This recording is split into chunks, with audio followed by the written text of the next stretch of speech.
할렐루야. 오늘 성경 말씀 출애굽기 28장 말씀 보겠습니다. 출애굽기 28장 말씀입니다. 너는 이스라엘 자손 중 내 형 아론과 그의 아들들 곧 아론과 아론의 아들들 나답과 아비후와 엘르아살과 이다말을 그와 함께 내게로 나오게 하여 나를 섬기는 제사장 직분을 행하게 하되 내 형 아론을 위하여 거룩한 옷을 지어 영화롭고 아름답게 할지니 너는 무릇 마음에 지혜 있는 모든 자 곧 내가 지혜로운 영으로 채운 자들에게 말하여 아론의 옷을 지어 그를 거룩하게 하여 내게 제사장 직분을 행하게 하라. 그들이 지을 옷은 이러하니 곧 흉패와 에봇과 겉옷과 반포 속옷과 관과 띠라. 그들이 내 형 아론과 그 아들들을 위하여 거룩한 옷을 지어 아론이 내게 제사장 직분을 행하게 하라. 그들이 쓸 것은 금실과 청색, 자색, 홍색 실과 가늘게 꼰 배실이니라. 그들이 금실과 청색, 자색, 홍색 실과 가늘게 꼰 배실로 정교하게 짜서 에봇을 짓되 그것에 어깨바지 둘을 달아 그 두 끝을 이어지게 하고 에봇 위에 매는 띠는 에봇 짜는 법으로 금실과 청색, 자색, 홍색 실과 가늘게 꼰 배실로 에봇에 정교하게 붙여 짤지며 오마노 2개를 가져다가 그 위에 이스라엘 아들들의 이름을 새기되 그들의 나이대로 6 이름을 한 보석에 나머지 6 이름은 다른 보석에 새기라.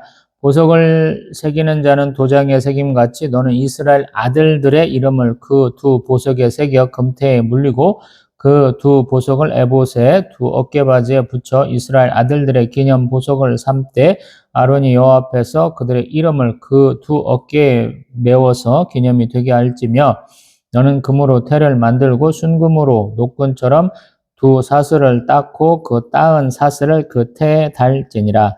너는 판결 흉패를 에봇 짜는 방법으로 금실과 청색, 자색, 홍색 실과 가늘게 꼰 배실로 정교하게 짜서 만들되 길이와 너비가 한 뼘씩 2겹으로 네모 반듯하게 하고 그것에 4줄로 보석을 물리되 첫 줄은 홍보석, 황옥, 녹주옥이요 둘째 줄은 석류석, 남보석, 홍만어요 셋째 줄은 호박, 백만호, 자수정이요 넷째 줄은 녹보석, 호만호, 벽옥으로 다 금태에 물릴지니 이 보석들은 이스라엘 아들들의 이름대로 12이라.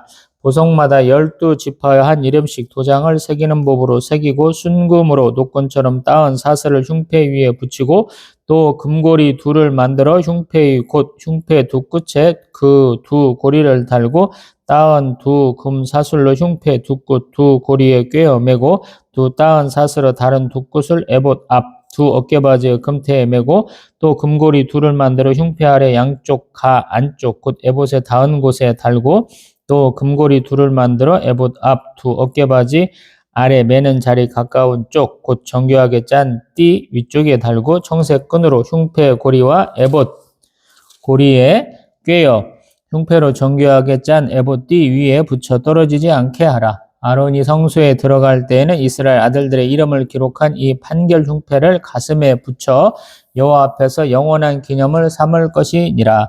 너는 우림과 둠밈을 판결 흉패 안에 넣어 아론이 여호와 앞에 들어갈 때 그의 가슴에 붙이게 하라. 아론은 여호와 앞에서 이스라엘 자손의 흉패를 항상 그의 가슴에 붙일지니라.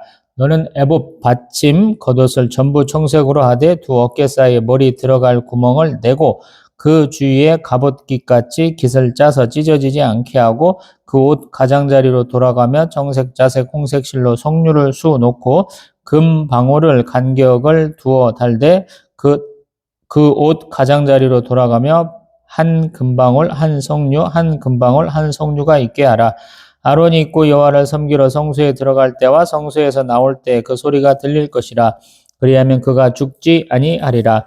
너는 또 순금으로 패를 만들어 도장을 새기는 법으로 그 위에 새기되 여호와께 성결이라 하고 그 패를 청색 끈으로 관 위에 매되 곧 관 전면에 있게 하라. 이 패를 아론의 이마에 두어 그가 이스라엘 자손이 거룩하게 드리는 성물과 관련된 죄책을 담당하게 하라. 그 패가 아론의 이마에 늘 있으므로 그 성물을 여호와께서 받으시게 되리라. 너는 가는 배 실로 반포 속옷을 짜고 가는 배 실로 관을 만들고 띠를 수놓아 만들지니라. 너는 아론의 아들들을 위하여 속옷을 만들며 그들을 위하여 띠를 만들며 그들을 위하여 관을 만들어 영화롭고 아름답게 하되 너는 그것들로 내 형 아론과 그와 함께한 그의 아들들에게 입히고 그들에게 기름을 부어 위임하고 거룩하게 하며 그들이 제사장 기분을 내게 행하게 할지며 또 그들을 위하여 배로 속바지를 만들어 허리에서부터 두 넓적다리까지 이르게 하여 하체를 가리게 하라. 아론과 그의 아들들이 회막에 들어갈 때나 제단에 가까이하여 거룩한 곳에서 섬길 때 그것들을 입어야 죄를 짊어진 채 죽지 아니하리니 그와 그의 후손이 영원히 지킬 규례니라. 아멘. 할렐루야. 제사장의 옷이 어떻게 됐느냐라는 거예요. 검색해 보시면 어떤 그림은 굉장히 화려하고 어떤 건 좀 수수하게 만들어 놨어요. 우리도 그렇잖아요. 한복도 어떤 사람은 굉장히 화려하게 입고 어떤 사람은 수수하게 입죠. 같은 재료를 써도 좀 장식을 많이 넣기도 하고 매듭수를 좀 늘릴 수도 있고 뭐 그런 것이죠. 매듭 뭐 지금 두께는 얘기가 안 나왔잖아. 조그맣게 할 게 아니고 두껍게 하면 좀 더 화려해지죠. 저는 제 큰 누님이 이런 거 매듭 공예를 한참 하셨어요. 20대 때 하셨으니까 언제 제가 10대 때쯤 됐을라나? 한참 전에 했던 걸 봐서 조금 이해가 갑니다. 출애굽기 28장에는 제사장 옷에 대해서 말하고 있는데 어떤 사람이 만들 거냐? 지혜로운 영으로 채운 자들이 만들어야 된다라는 거야. 쉽게 만들 수는 없다는 거야. 그래서 휘장, 또 우리 회막들 동쪽 문, 거기서 쓰던 것들을 동일하게 쓰는 것 같아요. 그래서 이제 거꾸로 말하면 뒷부분에 말하는데 먼저 속옷이 있어요. 근데 속옷은 하얀색, 모자도 있어요. 근데 그 다음에 파란색 겉옷을 입고 거기에다가 흉패라는 걸 좀 붙여야 되고 관은 또 새로 써야 되고 새로 써야 되고 뭐 이런 형태예요. 그러니까 우리로 말하면 앞치마도 한마 두르고 거기다가 또 조끼 같은 거 하나 더 입는 뭐 그런 형태가 되는 것 같아요. 얼핏 보면. 그리고 우리가 생각할 때 여태껏 수수했잖아요. 근데 수수하지 않아. 성막도 수수하진 않아요. 쉽게 말하면. 내겹이라고 말씀드려봤죠. 그 재료가 쉽게 구할 수 있는 건 아니에요. 제가 말해봤잖아요.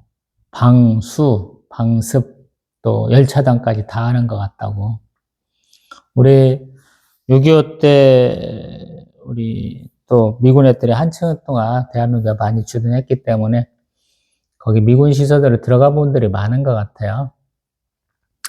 보면 우리가 딱 봤을 때는 콘크리트 건물로 해갖고 짓는 게 아니고 미군 애들이 그냥 양철대기 같은 걸로 이렇게 짓는 걸 많이 봤겠죠.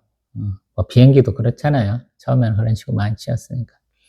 근데 저렇게 하면 여름에는 뜨겁고 겨울에는 추울 것 같아 라고 생각을 많이 했던 것 같은데 들어가 보면 엄청 여름에는 시원하고 겨울에는 따뜻했다 이렇게 얘기하거든요.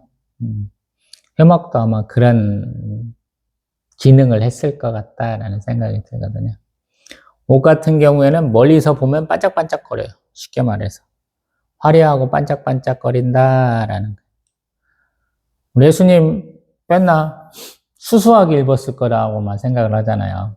제사장 옷은 결코 수수하지 않아요. 화려해요. 그 이미지를 좀 그릴 수 있어야 돼요. 우리 유명 디자이너 옷들 같은 경우에 그런 경우가 있죠. 어떤 금박 같은 거 많이 넣어서 보석을 쭈렁쭈렁 매달아갖고, 네. 그런 것 같이 아주 화려하지는 않지만 이스라엘 백성들의 이름을 새긴 보석이 12개나 박혔고 또 큰 거 2개 조끼 형태를 입을 때 딱 보석으로 양쪽에서 이렇게 묶어지게 많이 만들어져 있거든요. 고리도 아마 금고리 정도 쓰는 것 같아요. 또 금사슬을 써. 그러니까 얼핏 봤을 때 와 이런 정도가 되겠죠. 아마 입으면 좀 무거웠을 것 같아요. 옷이. 결코 가볍지는 않은 옷이다라는 거. 대충 이만큼 얘기해놓고 이제 가봅니다. 28장 1절에서 이러한 제사장의 옷을 입는 사람들 누구누구예요? 아론, 나답, 아비후, 엘르아살, 이다말 총 5명. 5벌 만들었다라는 거야. 우리 옷 디자인하는 거 보면 저희 큰누님이 뭐 양장도 만들고 한복도 만들고 정말 다재다능한 분이니까 옷 재단하는 거 보면 옷 형태 이렇게 그려가지고 종이에다 그려가지고 그거 잘라가지고 옷감도 잘라가지고 미싱 한 바퀴 삥 돌리면 잘 만들더라고요. 누님은 워낙에 눈썰미가 있고 손재주가 뛰어나서. 근데 이분들은 그게 쉽지 않다라는 거예요. 정확히 같은 사이즈로 했을까? 아니면 맞춤 옷으로 했을까? 제가 보기엔 맞춤 옷으로 했을 것 같아요.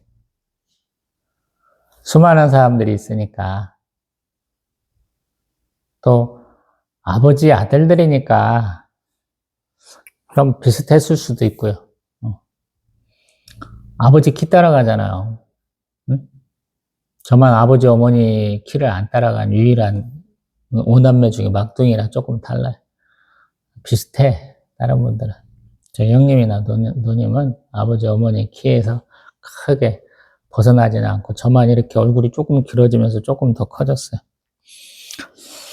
자, 그 다음에 아까 5번에 재료들이 뭐라고 그랬어요? 금실, 청색, 자색, 홍색, 실, 가늘게 꼰, 배실이다라고 분명히 얘기했어요. 이것들을 가지고 만드는 거예요. 그러니까 금실 만들려면 어떻게 해야 돼요? 금을 녹여가지고 아니면 두들겨 펴가지고 길게 만들어야 되죠. 그러니까 이게 사실 어렵다라는 거. 회막에도 쓰이지, 회막 문, 뜰문에도 쓰이지, 옷에도 쓰이고 그러니까 어떤 사람은 계속 망치질만 하던가 아니면 칼로 이렇게 느려서 하던가 뭔가 해야 돼. 아무튼 금실을 만들기 위해서. 어떤 사람은 이 염색만 하다가 끝나. 쉽게 말해서 홍색, 청색, 자색은 염료를 뭔가 써야 되잖아요. 염료를 식물성이라도 쓸 수도 있지만 광물성을 또 써야 될 때도 있을 거 아니야. 그럼 그 사람은 그것만 하고 있어.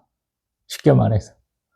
어떤 사람은 그 염색이 된 것이 잘 됐는가 잘 검사를 해서 한번 말릴 거 아니야? 염색하는 과정에서 적셔야 되니까. 말린 거 갖다가 그걸 또 갖다 주면 어떤 사람은 계속 배틀해서 놓고 짜야 될 거 아니야. 우리 단순한 배틀 같으면은 끈 몇 개 꽂아 말겠지만 지금 이게 굉장히 광범위하게 좀 짜야 되는 거잖아요. 그러니까 만만치 않다라고 제가 말씀드려보는 거예요. 뭔가 거주지가 조성돼 있어서 용광로도 있고 뭔가 공방도 있고 사람들 뭔가 할 수 있는 데까지 다 갖춰져야 이런 것들을 하지 않느냐 제가 항상 의심하면서 말해보잖아요. 근데 그것도 없는 상황에서 이게 만든다면 정말로 성령의 감동으로 성령 충만한 사람들이 할 수 있는 거예요. 왜? 재료가 하나도 없으니까. 만들 수 있는 기구가 없으니까. 온전히 다 사람 인력으로 수작업으로 해야 되는 거예요. 그러니까 굉장히 어려운 일일 수 있다라는 거예요. 뭐 최장 제가 7개월, 8개월까지 바라보잖아요. 출애굽해서 3개월 만에 호렙산 이르렀고 그리고 그 다음에 1월 1일 날 성막이 완성됐다 그러거든요. 그러니까 많으면 한 7, 8개월 정도에 적으면 6개월 안에 다 됐을 것이다. 오자마자 하나님과 언약 맺지는 안 했을 거니까 이런저런 거 뛰고 나면 그 짧은 시간 내에 뭔가 일을 해야 되는 거야. 분주하게 해야 돼. 우리가 생각할 때 이 일 하나 하고 나서 다음에 일하지 안 돼요. 하나님은 그렇게 안 시켰을 것 같아요. 처음에부터 우리는 한 장 한 장 나눠보고 있지만 하나님이 모세에게 쫙 말씀해 주시고 모세의 어떤 말을 받아서 그거를 현실에서 만들어내는 부살레고 오홀리압이라는 사람을 통해서 수많은 사람들이 자원하는 마음으로 온 사람들에게 쫙쫙쫙쫙 해갖고 일이 분배가 돼야 쪼르륵 된다는 거예요. 그러니까 동시다발적으로 여기서는 맨날 망치만 두들기고 여기서는 맨날 염색만 하고 있고 여기서는 맨날 땅 파고 있고 그러고 있는 거죠. 100규빗에 550규빗이라고 그랬죠. 전체 회막들이. 그러면 거기 울퉁불퉁 하면 안 되잖아요. 평탄화 작업을 해야 될 거 아니야. 뭘 하든지. 그리고 좀 지혜로우면 구멍을 어디다 뚫을지 정해야 되잖아요. 네? 기둥 세우는 거니까 세우고 올리는 거잖아요. 응? 군대에서도 텐트 큰 거 치려면 혼자 칠 수 있냐, 여러 명이 달려서 칠 수 있느냐, 언젠가 유튜브에 그 동영상 나왔잖아요. 수많은 사람들이 혼자는 절대 못 친다 그러는데 나는 된다 그래서 사람들 옹창 모아놓고 한번 해본 적 있잖아요. 혼자서도 잘 치잖아요. 저도 한창 무료는 저보고 혼자 쳐보라면 혼자 쳤을 거예요, 아마. 익숙치 않아서 어려운 것이고 해보다 보면 뭐든지 다 돼요. 사람 많아봐야 귀찮아. 혼자 다 할 수 있는 경우 많아요. 자, 그 다음에 보석 얘기. 우리 6절 이하로 나왔죠. 보석 하나에다가 6 이름, 다른 보석 하나에 6 지파 이름 딱 새겨가지고 여기 어깨바지 여기다가 붙인다라는. 반짝반짝 할 거 아니에요. 어깨에서 반짝반짝 하잖아. 그 이마에는 여호와께 성결이라고 금태를 둘러가고 반짝반짝. 여기 반짝반짝, 여기 반짝반짝, 여기 반짝반짝. 여기도 지금 한 뼘씩 2겹으로 판결 융패가 있는데 거기가 보석이 12개가 박혔어요. 반짝반짝하겠죠. 그게 저희 아들내미가 좋아할 것 같은 그 유튜브에 보는 많은 우리 변신 로봇들 하는 것처럼 갑자기 막 반짝반짝 하잖아. 그런 모습을 좀 볼 수도 있겠다 이런 생각을 하는 거예요. 그 다음에 쭉 넘어가 봐서 그 판결 흉패 안에 우림과 둠밈이라는 것을 넣어라 그래요. 우림과 둠밈. 우림은 빛, 둠밈은 완전함 이러거든요. 그래서 큰 보석 정도로 생각하는 분도 있어요. 그리고 이것은 우리 가부 정도 판단하는 거.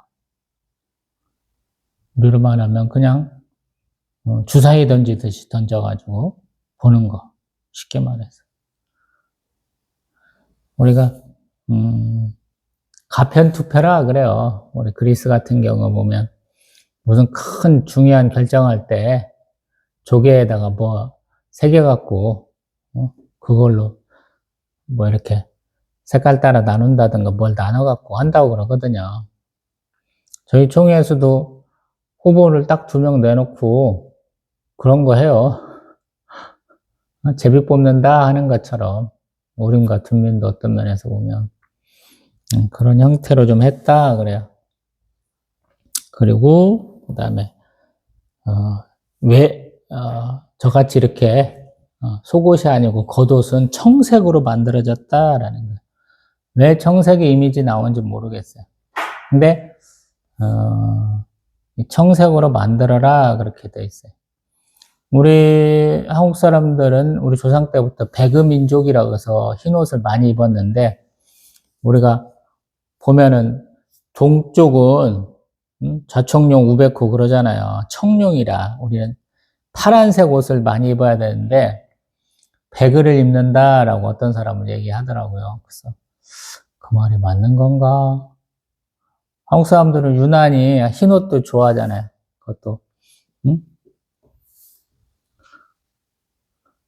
검게 막 이렇게 때 타고 그러면 양잿물이라도 넣어서 희게 많이 표백을 해서 많이 입었잖아요. 그 다음에 쭉 거기에 보면은 장식이 좀 들어가 밑에. 애들 뽁뽁이 신발 뽁뽁뽁해서 뽁뽁뽁뽁 걸을 때마다 하는 것처럼 아들내미가 따라오고 있는데 너도 뽁뽁이 신발 신었어 임마. 응?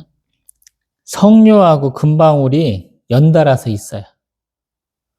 우리가 집에나 어떤 가게 가면 풍경 소리 울리게 해놓은 것들이 있잖아요. 이거는 걸어가면서 금방울하고 지금 석류방울이 이렇게 툭툭 치면서 소리가 나게 돼 있어요. 왜 이렇게 소리가 나게 했는지는 모르겠어요. 근데 좀 신기했을 것 같아. 봤을 때, 제가 느꼈을 때, 머리에 금표가 있어서 반짝반짝, 어깨에 반짝반짝, 여기도 반짝반짝. 근데 금으로 또 만들어져 있어, 이게. 금방울, 이 석류방울도 다 금이야. 근데 금들이 통통 치면서 소리가 나, 걸을 때마다. 재밌지 않아요? 어? 어떤 면에서 거룩한 하나님의 제사장이잖아. 근데 그분이 걸어갈 때마다, 발걸음 소리 대신에 이렇게 금들이 부딪히는 소리가 나. 반짝반짝거리면서 소리가 나. 재밌어요. 근데 이 소리가 나야지만이 이 제사장이 회목에 들어가서도 살 수 있다. 이런 표현이 있잖아요. 그러니까 이게 또 좀 새로운 것 같아. 우리 35절에 아론이 있고 여호와를 섬기러 성소에 들어갈 때와 성소에 나올 때 그 소리가 들릴 것이라. 그리하면 그가 죽지 아니하리라. 아멘. 소리가 나야 안 죽는다는 거야. 조용히 몰래 들어갔다가 조용히 나오는 경우는 없다는 거예요. 소리가 나게 돼 있다.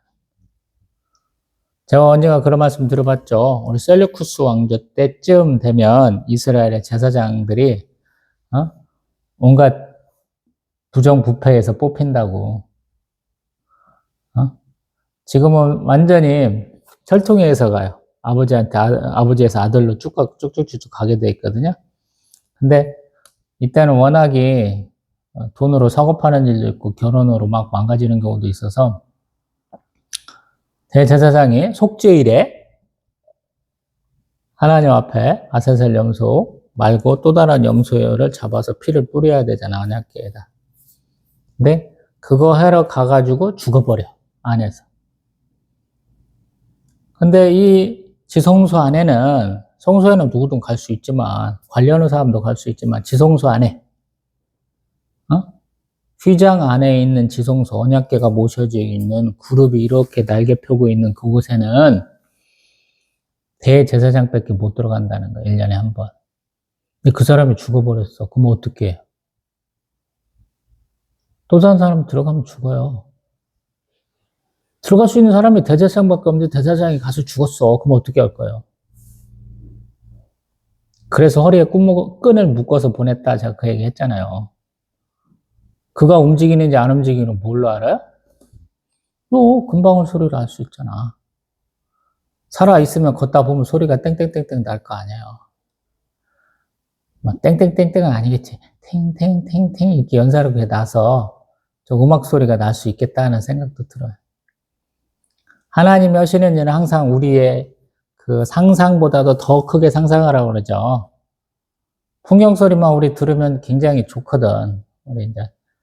저는 이제 35부터는 본격적인 신앙을 했으니까, 그전에는 뭐, 절도 구경 많이 다녔죠. 전라북도니까. 내장산도 가보고, 금산사도 가보고, 이런데, 뭐, 선운사도 가보고, 이런 데도 해보거든요. 그러면, 가봤을 때, 뭐, 타종 올 때는 제가 뭐 별로 갈 일이 없으니까, 풍경들이 이렇게 많이 하거든요. 물고기 달아가지고. 좀 새롭다라고 많이 느꼈거든요. 그리고 그 소리를 좋아하는 분이 많아. 그래서 전자음으로 안 오고 가게에서도 이렇게 종이 울리게 해놨잖아요. 종이 이렇게 치도록. 금방울들 아마 좀 특별한 소리를 냈지 않았을까 이런 생각도 해봐요, 저는. 하나님이 만드신 거니까. 좀 색다르지 않을까. 아닐 수도 있지만. 제 상상력을 항상 제가 동원하고 있죠. 그 다음에 속옷도 있다라는 거야. 겉옷만 화려하고 속옷이 없으면 안 되잖아. 속옷도 다 있어요. 근데 보면은 아까 이 금방으로 석류방울 없으면 죽는다 그랬는데 그 죽는다라는 소리가 또 한 번 나와요. 우리 43절에 보면 아론과 그의 아들들이 회막에 들어갈 때나 제단에 가까이여 거룩한 곳에서 섬길 때 그것들을 입어야 죄를 짊어질 때 죽지 아니한다. 이렇게 얘기를 해요. 성경 퀴즈 낼 때, 창세기 2장에서, 아니, 3장에서 선악과 따먹은 아담과 하와는 왜 벌거벗은 것으로 하나님 앞에 나가기를 두려워했을까라는 거. 여기 보니까 벌거벗은 채 나가면 어떻게 되죠? 죽는다라고 돼 있죠. 하나님이 말씀하신 속옷을 입어야 되는 거예요. 하체를 가리는. 그러니까 그런 식으로 해서 뒤집어 갖고 창세기 3장을 보면 무화과 나무 이파리 엮어갖고 치마처럼 입는 거는 말도 안 되는 거야. 하나님이 내쫓으실 때 가죽옷을 지어서 입히시잖아요. 그 부분을 기억하시는 건 모르겠어. 그게 하나님이 원하시는 방향이야. 방식이고, 옷이고. 우리가 함부로 예단할 수 없다는 거. 그거 아니에요? 막 이렇게 말할 수 없다는 거. 이만큼만 놓고 봅니다. 우리 흔히 드레스 코드라고 그래요. 어느 장소에서 어떤 모임에서는 어떤 옷을 입어야 된다라고 그러잖아요. 저도 목사 가운 자주 입겠다 그러는데 오늘 너무 추워요. 2026년 1월 대한 조금 지났는데 어제가 대한이었는가 그러는데 지금 바깥에 영하 7도 가기인 것 같아요. 너무 추워요. 그래서 오늘은 그냥 예전에 입던 것처럼 요거 입고 있어요. 이 드레스 코드가 얼마나 중요한지 영국 왕실에서 다이애나 그 왕세자비 있을 때도 보면 평민이 그렇게까지 왔다고 드레스 코드 갖고 많이 괴롭혔고 일본 왕실에서도 평민이 그렇게 왕족이 되면 그렇게 괴롭힌다라고 그래요. 우리도 드레스 코드가 있잖아요. 어디서 드레스 코드가 있느냐? 예전 같으면 우리 장례식장에서 화려한 옷은 안 된다. 까만색 옷 입자라고 많이 했었죠. 요즘에는 뭐 많이 완화됐죠. 상주도 아닌데 꼭 그래야 돼? 이렇게 많이 하시잖아요. 또 이제 우리 결혼식장에서는 특히 여자분 같은 경우는 신부보다 더 화려하게 입으면 안 된다 뭐 이런 게 있잖아요.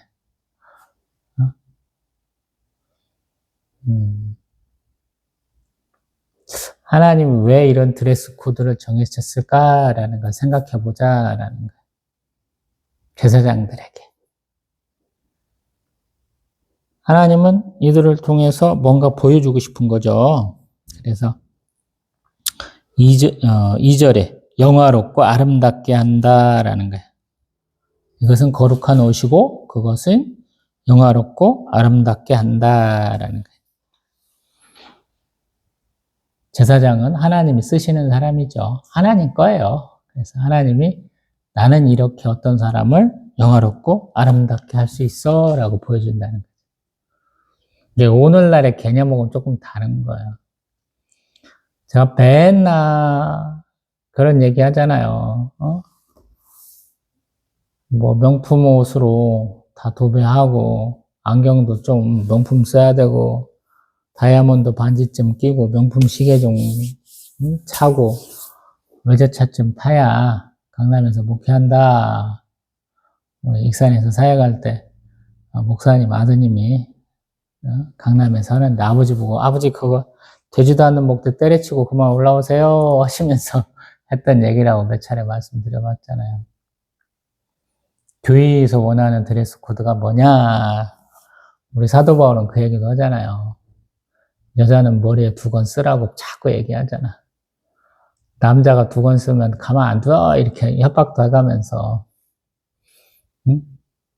그런 얘기 하잖아요. 그게 드레스 코드거든요.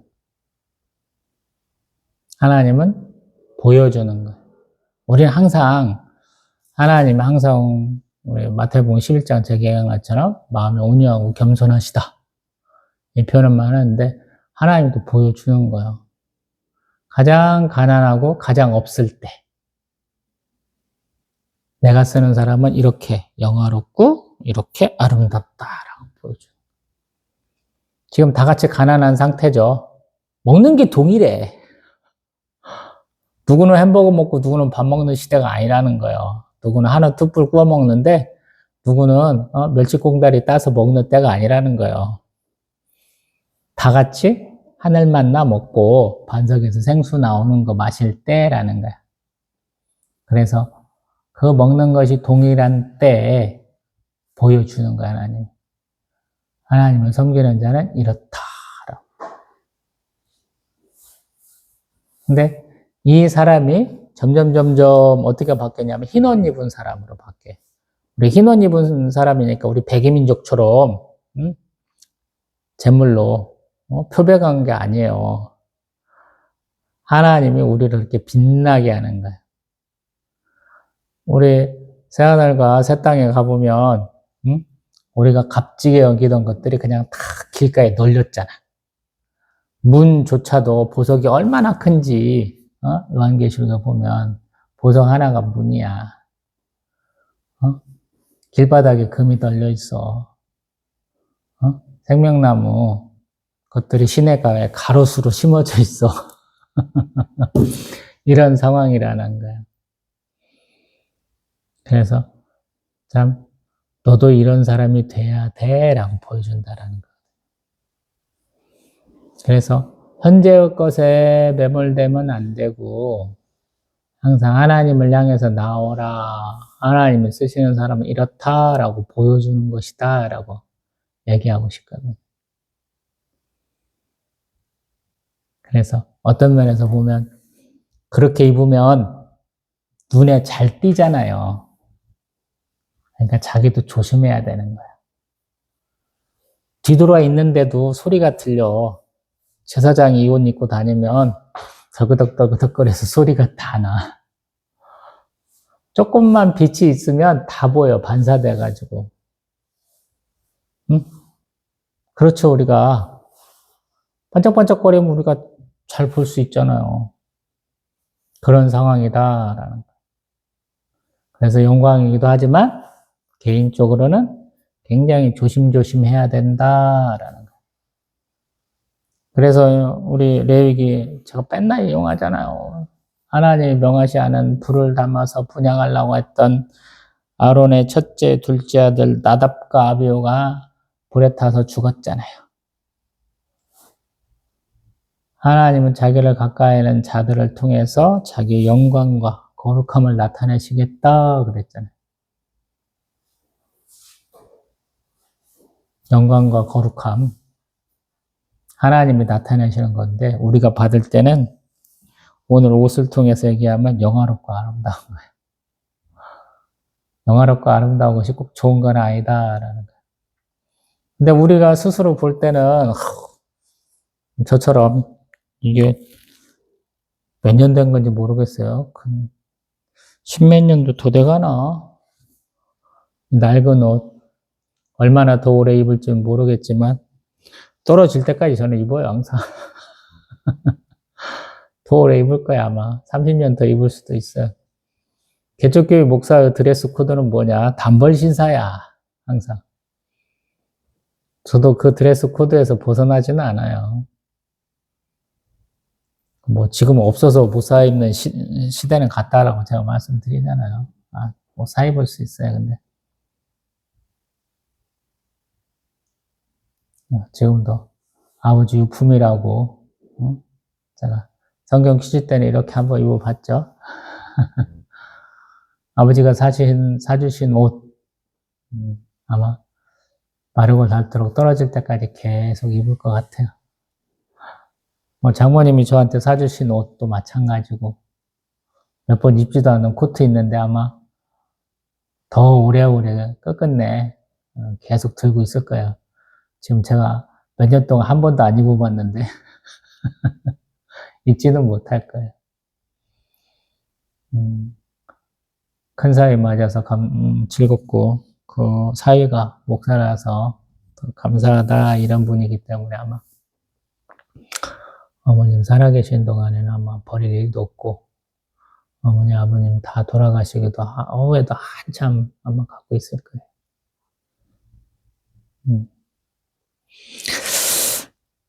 진짜로 말씀을 맺습니다. 가난하다고? 형편이 어렵다고? 대충 사는 건 아니더라고. 할 건 해야 되더라고. 하나님 영광에 위해서. 이 제사장 옷이 그런 것 같아요. 사실 이스라엘 민족이 얼마나 부자였는가는 잘 모르겠어요. 처음부터 가난해 갖고 온 사람들은 아니에요.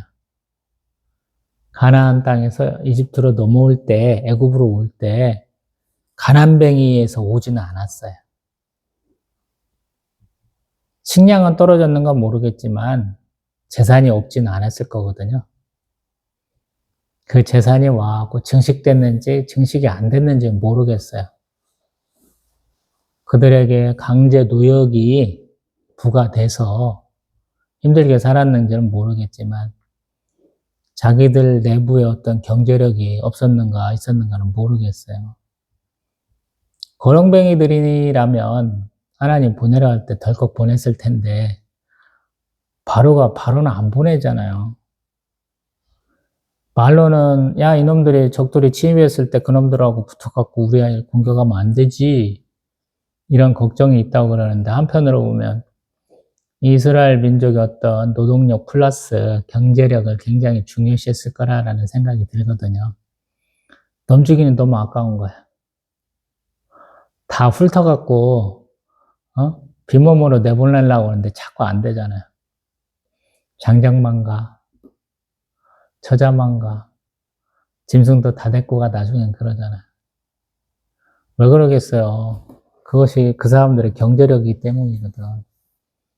제가 마라의 샘물 갖고는 짐승들 다 못 먹어 이 얘기 몇 차례 했잖아요.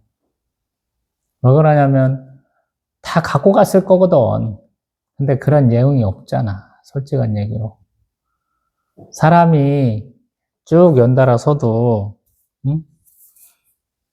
구름기둥, 불기둥으로 그거 다 막을 수 있을까 좀 어렵다고 제가 상상이 어렵다고 그런 얘기 몇 차례 해보잖아요. 이 짐승까지 있다고 생각을 해봐요. 어마어마한 무리가 되고 어마어마하게 긴 거리가 되잖아요. 근데 그것들이 없다고 가정을 해버리면 이렇게 해망을 짓는 과정에서 설명을 또 못해요. 제가 앞에서 금 한 달란트가 지금으로 얼마예요? 그랬더니 한 1,000억 되나요? 말을 해놓고 실수해가지고 그날 그 다음날 시세로 한번 계산해 봤더니 금 한 달란트가 75억인가 얼마인가 웅태기로 아마 이만큼 됐겠지. 그렇게 어마어마한 것들이 한두 개로 쓰이는 게 아니다라는 거예요. 더 많아요.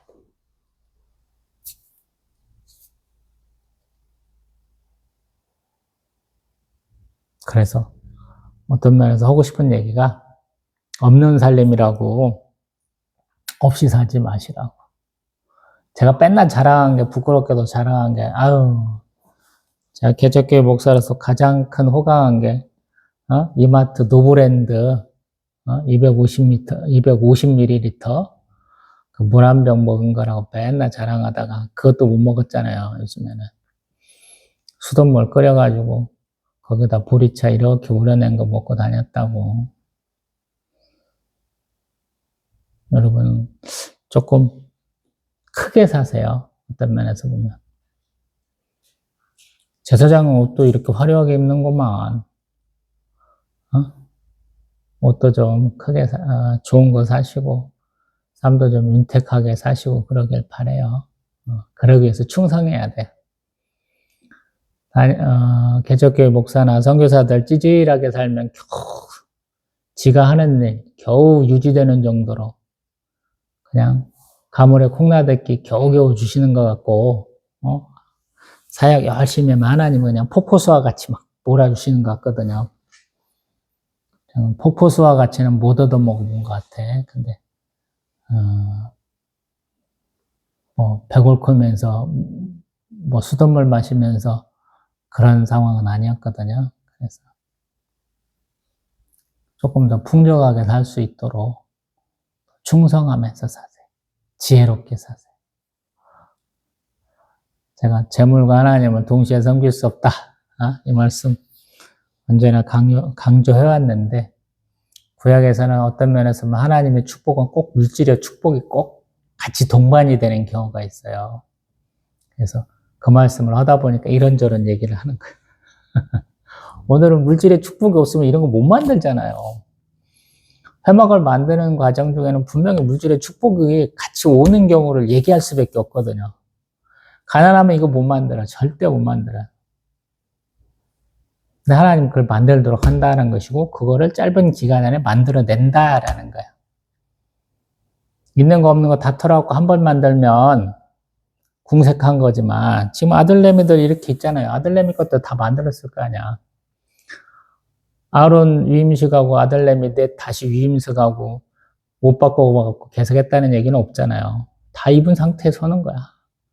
그리고 그 두 나답과 아비는 홀라당 타 죽는데 아마 그때 예복 입고 제사장 옷 입고 타 죽었으니까 그거 버렸는데 뭐 누가 아깝다는 얘기 한마디도 안 하잖아요.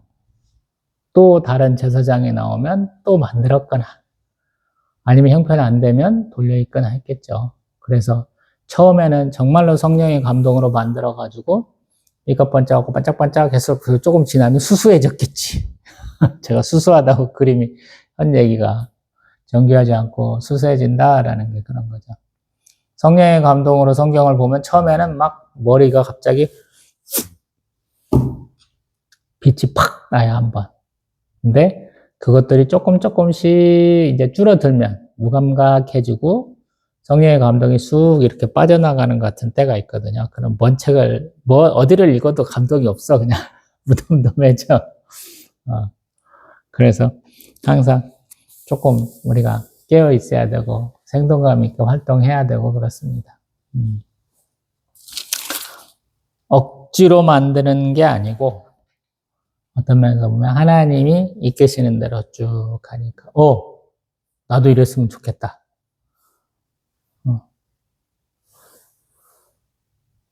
인천에서 사역할 때 제가 꼭 외제차 전시장 앞을 꼭 지나다녔거든요. 그래서 하나님한테 기도한 적이 있어요. 하나님, 왜 저한테 외제차 전시장 앞을 지나게 하시는 거예요?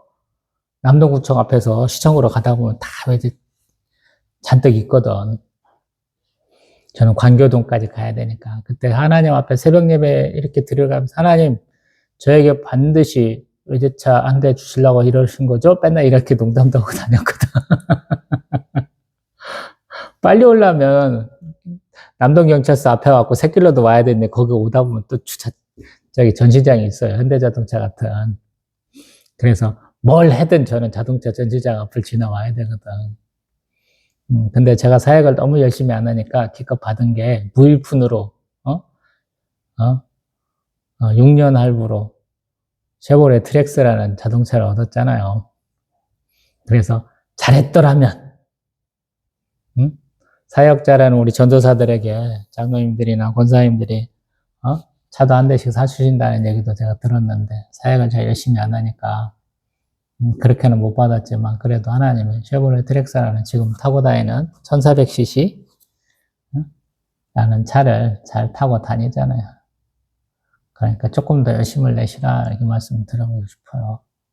저같이 하나님 앞에 기도했으면 열심을 냈어야지. 어중간하게 하니까 기껏 해봐야 외제차 소망했는데 기껏 해봐야 하긴 쉐보레도 외국 브랜드는 브랜드네요. 저가형이라 그렇지. 좋은 거 받지 않겠느냐 이런 생각을 해봅니다.